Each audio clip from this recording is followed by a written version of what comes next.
Fala galera, saudações vascaínas, começando mais um vídeo aqui no canal. Eu sou o Juninho, você está no canal Machão da Gama para mais um giro de notícias, a primeira edição dessa sexta-feira, para a gente atualizar aqui todas as informações sobre o nosso Vasco da Gama. Nesse vídeo vamos falar sobre SAF, né? Porque ontem teve uma reunião importante no Conselho Deliberativo para definir os rumos, né? Como vai acontecer a votação, na verdade as votações, né?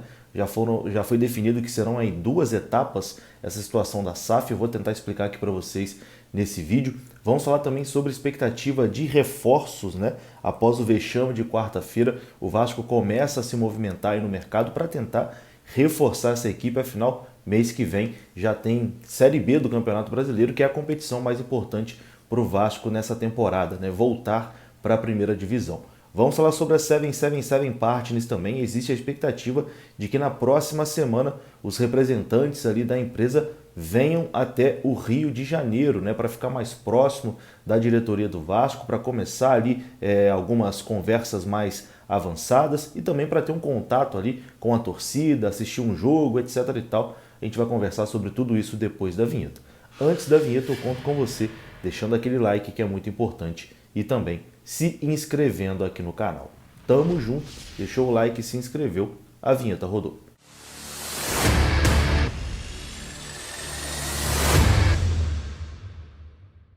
Então bora lá meus amigos, começando mais um vídeo e começo lembrando daquela boa para vocês, hein? A Trip Imóveis. Trip Imóveis parceira aqui do canal Machão da Gama, e só com a Trip Imóveis você pode realizar o seu sonho da casa própria com aprovação na hora e entrada de apenas R$500. Isso mesmo, entrada de R$500 e parcelas fixas de mais ou menos R$600. Você pode usar o seu FGTS e também pode conseguir uma ajuda do governo aí de até 47 mil para realizar o seu sonho. Tudo é assinado dentro de uma agência da Caixa Econômica Federal. Então, segue a Trip Imóveis no Instagram, tem o link aqui para você entrar em contato com eles, enfim. Entre em contato com eles aí que eles vão te ajudar, vão te orientar e podem aí, né, fazer você realizar o seu sonho da casa própria. Bom, e vamos começar esse vídeo aqui falando sobre a SAF, né? Porque ontem teve uma reunião muito importante no Conselho Deliberativo do Vasco, teve transmissão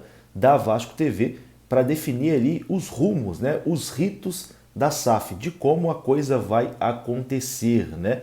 Como será votado, como será definido a implementação ou não da SAF no Vasco da Gama. E na reunião da quinta-feira, né, ontem, dia 10, na sede náutica da Lagoa, o Conselho do Vasco aprovou por 121 votos a favor, contra 29 votos contrários, os ritos que vão permitir a criação da SAF no Vasco da Gama. A coisa agora vai funcionar da seguinte maneira. Terão duas votações. A primeira votação é para alterar o estatuto do Vasco, né, e colocar nesse estatuto a presença da SAF, né, que será possível implementar uma SAF no Vasco da Gama. E aí terá primeira votação no Conselho Deliberativo e depois uma AGE dos sócios para aprovar essa alteração no estatuto. Aprovada a alteração do estatuto, vem a segunda parte, que é a parte da 777 Partners. Ali será votado o modelo da SAF e também a proposta da 777 Partners. E aí é o mesmo processo, né? Primeiro passa no Conselho Deliberativo e depois uma AGE dos sócios. Então teremos aí duas etapas, né, até esse processo da SAF ser aprovado ou não. Primeiro a SAF em si e depois a proposta da 777 Partners. Então agora é aguardar os próximos passos, né? A 77 ainda tem que entregar ao Vasco a proposta final, né? A proposta vinculante, para o Vasco depois levar essa proposta para votação. Então é um processo que não vai acontecer rapidinho, né? No mês que vem aconteceu, não. Ainda vai demorar um pouquinho, vai caminhar um pouquinho devagar, mas a expectativa, né, é que nos próximos 90 dias, quem sabe, a coisa já seja definido a favor ou contra, né? Aprovado ou não. Bom, e já que estamos falando de SAF, a expectativa é que os diretores da 777 Partners venham para o Rio de Janeiro na próxima semana.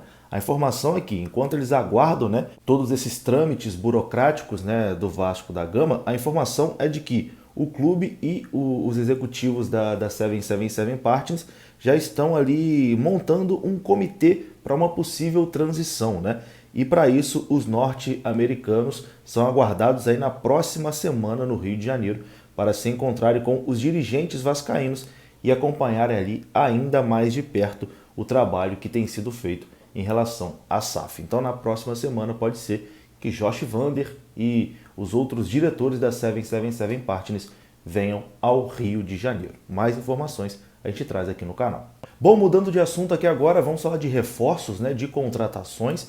Após o vexame da quarta-feira, a eliminação para um time de quarta divisão, para um time que é o nono colocado e briga contra o rebaixamento no Campeonato Baiano, o Vasco ligou de vez o sinal de alerta, e ficou mais do que provado que precisa se reforçar para a Série B do Campeonato Brasileiro. O elenco é muito limitado, um elenco que, se a Série B começasse hoje, o Vasco não teria chances nenhuma de conquistar o acesso, nenhuma de brigar na parte de cima. E já tem algumas posições ali que estão sendo mapeadas, alguns jogadores que também estão sendo mapeados para que o Vasco avance nessas negociações. Primeiro vamos falar aqui sobre zagueiro.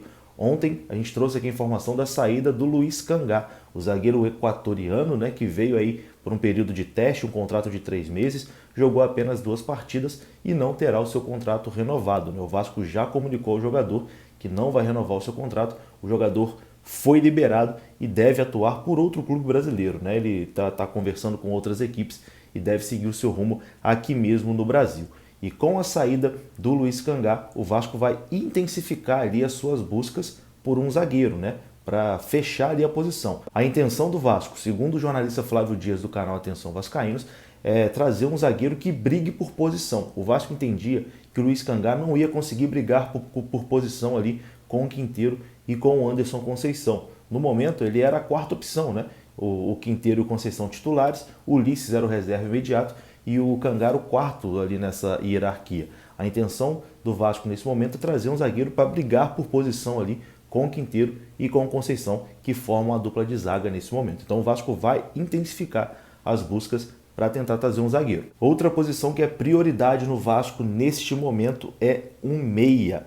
O entendimento da comissão técnica e parte da diretoria é de que o meio-campo do Vasco não consegue controlar o jogo e por isso o Vasco está no mercado aí para tentar trazer um meia controlador, um meia criador de jogadas, Um meia que pode auxiliar ali, que possa auxiliar o Nenê no meio-campo do Vasco. O Nenê está muito isolado e o Nenê já tem os seus 40 anos, não consegue dar ritmo também ali, velocidade ao jogo. Então o Vasco detectou também essa carência, demorou para detectar, e vai também buscar aí no mercado com urgência um meia para jogar ali ao lado do Nenê. Segundo informações do jornalista Flávio Dias do canal Atenção Vascaínos, o Vasco pode trazer aí de 5 a 6 jogadores para a Série B do Campeonato Brasileiro. O Vasco está buscando um zagueiro, como eu falei aqui, está buscando 2 laterais, com certeza pelo menos um lateral vai chegar, mas o Vasco está no mercado em busca de 2 laterais, um para a direita e um para a esquerda, mas a prioridade é na lateral esquerda, porque o Vasco ainda confia no Everton,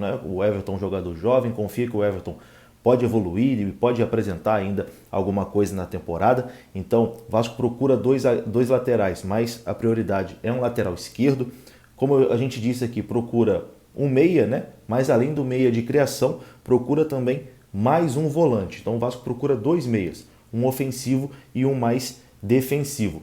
E procura também um ponta, um jogador de velocidade, que é uma posição também muito carente nesse time do Vasco. Então, um zagueiro, 2 laterais, 2 meias e um ponta. Podem chegar aí 6 jogadores, 6 reforços para a Série B do Campeonato Brasileiro. E é isso, Vamos ver como vai ser o nível, dessas contratações, porque se for do mesmo nível das que vieram na primeira remessa, das que vieram para o Campeonato Carioca, não vai adiantar muita coisa. Tem que subir esse sarrafo, Tem que trazer jogadores que realmente vão chegar ali para ser titulares nesse time, Que vão fazer a diferença, que vão chegar, colocar a bola embaixo do braço e falar, não, eu vou resolver isso aqui. Porque trazer mais apostas, como fez durante esse início de temporada, trouxe um monte de aposta, e esse monte de aposta não está dando certo, O Vasco tem que trazer realidades. Acho que essa que é a verdade. Eu vou ficando por aqui. Se você gostou do vídeo, deixa o like, que é muito importante. Se inscreva aqui no canal e eu volto ainda hoje para falar mais sobre o Vascão. Um grande abraço, saudações vascaínas. Até a próxima. Fui!